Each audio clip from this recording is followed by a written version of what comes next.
Bon début de la semaine chez vous, chers téléspectateurs de Web Info Télévision. Nous vous accueillons à suivre ce journal. En République démocratique du Congo, l'Afrique du Sud annonce le retrait progressif de ses troupes de la MONUSCO. La décision a été officiellement notifiée par le président Cyril Ramaphosa au secrétaire général de l'ONU. Présent depuis près de 27 ans au sein de la mission onusienne, Pretoria évoque les contraintes budgétaires et opérationnelles tout en réaffirmant son engagement en faveur de la paix et la stabilité en RDC. Détail dans cet élément. L'Afrique du Sud a officiellement annoncé la fin de sa participation militaire à la mission de l'Organisation des Nations Unies pour la stabilisation en République démocratique du Congo, MONUSCO. Le président sud-africain Cyril Ramaphosa en a informé le secrétaire général de l'ONU, Antonio Guterres, marquant un tournant majeur dans l'engagement de Pretoria en RDC. Avec plus de 700 soldats déployés, l'Afrique du Sud figure parmi les 10 principaux contributeurs de troupes à cette mission onusienne qu'elle soutenait depuis près de 27 ans. Ces retraits, mais aussi en termes à une de plus longues contributions africaines aux efforts internationaux de métier de la paix sur le sol congolais. Au fil des années, le mandat de la MONUSCO a évolué, se concentrant notamment sur la protection des civils, du personnel humanitaire et des défenseurs des droits humains dans un contexte de violences persistantes, en particulier dans l'est du pays. Selon la présidence sud-africaine, cette décision vise à consolider et réaligner les ressources des forces de la défense nationale sud-africaine, SANDF, confrontées à des contraintes budgétaires et opérationnelles accrues. Le désengagement se fera de manière coordonnée avec les Nations Unies et devrait être achevé d'ici la fin de l'année 2026. Tout en saluant les remerciements du secrétaire général de l'ONU pour la contribution sud-africaine, le président Ramaphosa a réaffirmé la volonté de Pretoria de maintenir des relations bilatérales solides avec Kinshasa et de continuer à soutenir les initiatives de paix portées par la SADC, l'Union africaine et les Nations unies en faveur d'une stabilité durable en RDC. Dans un mot de presse tenu à Kinshasa le week-end dernier, l'opposant et président de l'Alliance pour le changement, Jean-Marc Kabound, a critiqué la démarche du pouvoir dans la recherche de la paix à l'est du pays. Il juge incompréhensible l'exclusion de la 123 des discussions annoncées, dénonce une négociation menée en aparté par le chef de l'État et appelle l'opposition à la vigilance face aux tentatives de manipulation politique. Ces propos sont ici. Que la résolution de cette crise devient une nécessité absolue afin d'arrêter les tueries de nos compatriotes et soulager la souffrance de ceux qui vivent sans assistance humanitaire dans des camps et déplacés, leur permettre de retourner dans leur milieu de vie habituel. Ainsi, nous estimons que le dialogue inclusif aura pour question primordiale à régler la question de la paix et la sécurité, afin de pacifier la partie est du pays, y rétablir l'autorité de l'État, afin de baliser la voie aux élections libres, démocratiques et transparentes en 2020. Tout à fait. De ces faits, il sera incompréhensible que nous nous réunissons à Kinshasa pour parler de la paix dans l'Est sans l'AFCM 23, qui est l'un des principaux perturbateurs de cette paix. D'ailleurs, nous ne comprenons pas la logique du régime Tshisekedi, consistant à vouloir négocier en aparté avec le M23 et refuser que ce dernier ne participe à un dialogue inclusif qui a plus de légitimité. C'est ici l'occasion pour moi de dire aux camarades de l'opposition qu'elle est grave. Le peuple nous observe. Nous devons être lucides face aux tentatives de manipulation du pouvoir qui cherchent à séduire certains d'entre nous en leur miroitant les avantages individuels qu'ils pourront gagner si tel ou tel autre est exclu de ces réformes. Nous affirmons avec force que la politique de l'exclusion ne paye pas.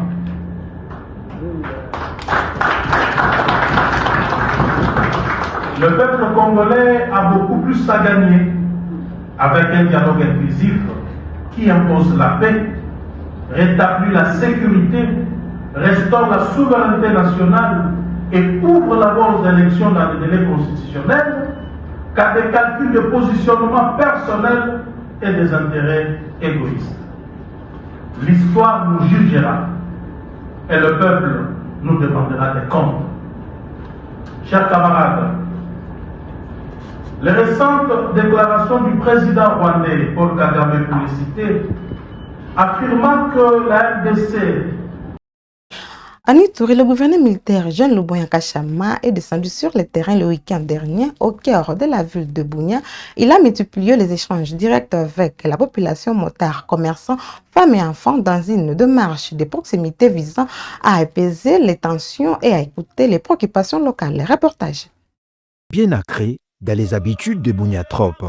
Chaque samedi, la présence du gouverneur militaire sur le terrain à l'occasion de la marche de santé dépasse les simples cadres sportifs. Ici, c'est un véritable carrefour d'échange entre autorités provinciales et la population, sans protocole ni barrière. Un moment d'écoute directe où chacun peut exprimer librement ses préoccupations.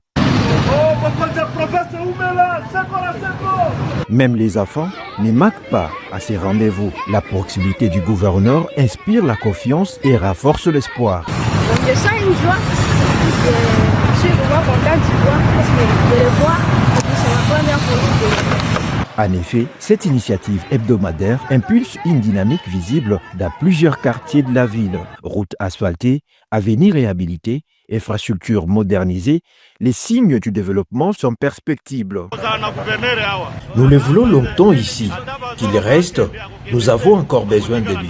À Muzipela, ce conseiller communal se réjouit de cette présence régulière et rassure sur la situation sécuritaire. Je suis très content de voir l'excellence et aujourd'hui là c'est dans un autre quartier Muzipela, qui va aussi s'imprégner des travaux qui sont en train de se faire dans le quartier Muzipela. Aujourd'hui le plan sécuritaire ça va, la population est calme. Des Bigots à Muzipela, à passer par Limbabo et d'autres quartiers, la population vibre au rythme de l'accueil réservé au gouverneur militaire. Cette marche permet aux autorités de suivre l'évolution des travaux et d'évaluer les besoins réels des habitants. Tout au long du trajet, les gouverneurs échangent, écoutent, conseillent et encouragent. Une proximité qui renforce la confiance entre dirigeants et citoyens. À Bunia, chaque pas posé aujourd'hui construit le développement de demain. La gouverneure du Lualaba, Fifi Masuka, a quitté Kolosi hier dimanche pour l'Afrique du Sud. Elle prendra part à la conférence internationale Ndaba Mainingo, un grand rendez-vous mondial du secteur minier où elle attend promouvoir le potentiel du Lualaba et à plaider pour une gouvernance minière responsable. Reportage de la cellule de communication du gouvernorat du Lualaba. La gouverneure du Lualaba, Masuka Fifi, s'est envolée dans la matinée du dimanche 8 février pour l'Afrique du Sud afin de prendre part à la prestigieuse conférence internationale Ndaba Mining, grand rendez-vous des décideurs et investisseurs du secteur minier à l'échelle mondiale. Avant son départ de l'aéroport de Kolosi, la chef de l'exécutif provincial a été accompagnée par quelques membres du gouvernement provincial et du cabinet venus saluer cette mission stratégique qui s'inscrit dans la dynamique nationale impulsée par le président de la République, Félix-Antoine Tshisekedi Tshilombo. À travers sa participation à cette rencontre de haut niveau, Fifi Masuka entend porter haut la voix du Lualaba, province minière par excellence, en droite ligne avec la vision chef de l'État, axée sur la bonne gouvernance du secteur minier, la transformation locale des ressources et l'attractivité des investissements responsables. La présence du Lualaba et Ndaba Mining traduit ainsi l'engagement des autorités provinciales à accompagner la politique nationale du président Tshisekedi visant à faire du secteur minier un véritable levier de développement durable, des créations d'emplois et des progrès sociaux au bénéfice des populations congolaises.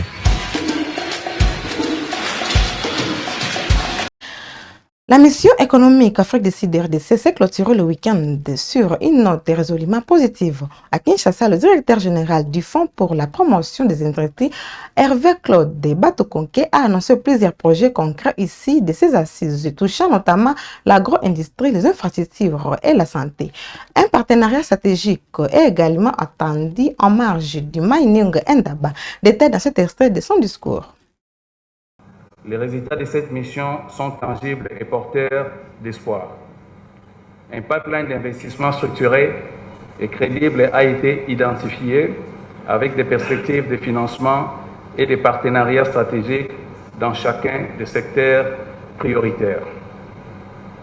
Dans l'agro-industrie, les échanges avec SAGRA ouvrent la voie à des projets intégrés de transformation agricole visant à renforcer la sécurité alimentaire, à structurer les filières locales et à réduire significativement les importations.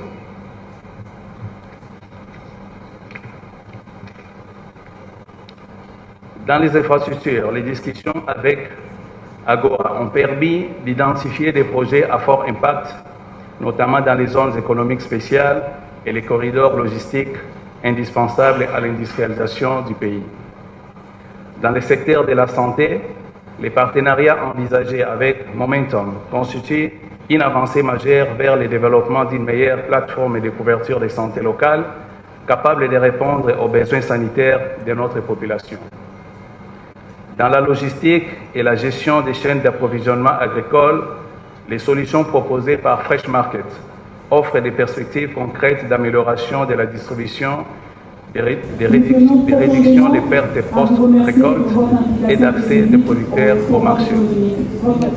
Ce projet, parmi tant d'autres identifiés au cours de cette mission, constitue l'embryon d'une nouvelle approche de coopération économique mutuellement bénéfique et durable.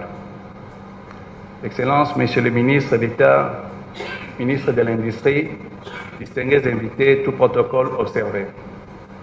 Je tiens également à souligner une étape déterminante à venir, la signature dès la semaine prochaine d'un protocole d'accord entre les fonds de promotion de l'industrie de la RDC et Industrial Development Corporation d'Afrique du Sud, IDC, en marge de Mining Indaba à Cape Town.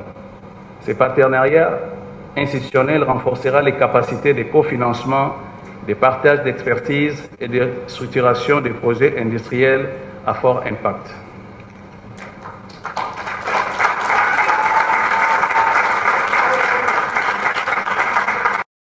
Revenons à Kinshasa pour terminer. La foire internationale du Congo s'apprête à faire peau neuve. Les travaux de rénovation du parc d'attractions seront bientôt lancés, a annoncé le directeur général Didier Kabampele, qui ambitionne de transformer le site en un espace moderne comparable à Disneyland. Par ailleurs, le comité de gestion dément toute rumeur de vente des installations de la FICIN. Suivez ses propos. Nous avions réalisé une mission pour que la FICIN soit réellement réintégrée comme membre. À part ça, parlant de la rénovation, dans sous peu de temps, vous allez remarquer que les travaux vont commencer ici pour le renouvellement du parc d'attractions de la FICIN. Donc, tous les Kinos, tous les Congolais aussi, vont reprendre de bonnes habitudes de Mwambé à l'époque, du 2 juillet, tous les jeux, tous les manèges sophistiqués que nous voyons à Disneyland, à Paris, ailleurs, seront ici à Kinshasa. C'est la même entreprise qui a fabriqué pour Disneyland qui aura le marché pour fabriquer pour la FICIN. Et vous ne verrez plus dans quelques jours ici à Kinshasa. Nous serons dans toutes les provinces parce que notre ministre a déjà écrit à tous les gouverneurs pour que ces derniers puissent disposer des concessions de sites où seront implantées les direction provinciale de la FICIN. C'est ça le rôle de notre industrie foraine pour booster l'économie nationale, créer des effets d'entraînement positifs pour que notre économie, l'économie congolaise, ne soit pas basée seulement sur le secteur minier, mais qu'on puisse la diversifier. Vous vous rendez compte, comme je dis toujours, à l'Expo Japon, il y a eu 40 millions de forains, les hôtels, les transports, la restauration. Cela a fait des effets d'entraînement sur les trésors publics japonais. Et si le gouvernement, comme il nous accompagne déjà, met des moyens, donc notre industrie foraine va rayonner. Donc il y a lieu de faire foi à ces jeunes qui forment une équipe, ensemble tous comme un seul homme, pour redorer l'image de cet établissement. Oui, bon, vous savez, hein, nous avons beaucoup entendu. Ce qui est vrai, je vais encore rassurer, en tant que président du conseil d'administration, qu'il n'y a aucun site de la FIKIN n'a été vendu. Nous avons des partenaires qui occupent les espaces au sein de la FIKIN et nous avons vérifié. Il n'y a aucun site, il n'y a aucune partie de la FIKIN qui a été vendue. C'est pourquoi nous avons voulu passer aujourd'hui dans l'occasion de cette réunion. On va aussi faire une petite visite avec vous, la presse, pour que vous constatez avec nous que tout ce qui se disait, ce sont des faits, bon, on ne peut pas interdire des gens de parler, mais on rassure le peuple congolais qu'aucun site. C'est par ici que nous clôturons ces actualités. Mesdames et messieurs, n'oubliez pas de vous abonner, de cliquer sur la cloche de notification pour ne rien manquer sur votre chaîne Web Info Télévision. À la prochaine.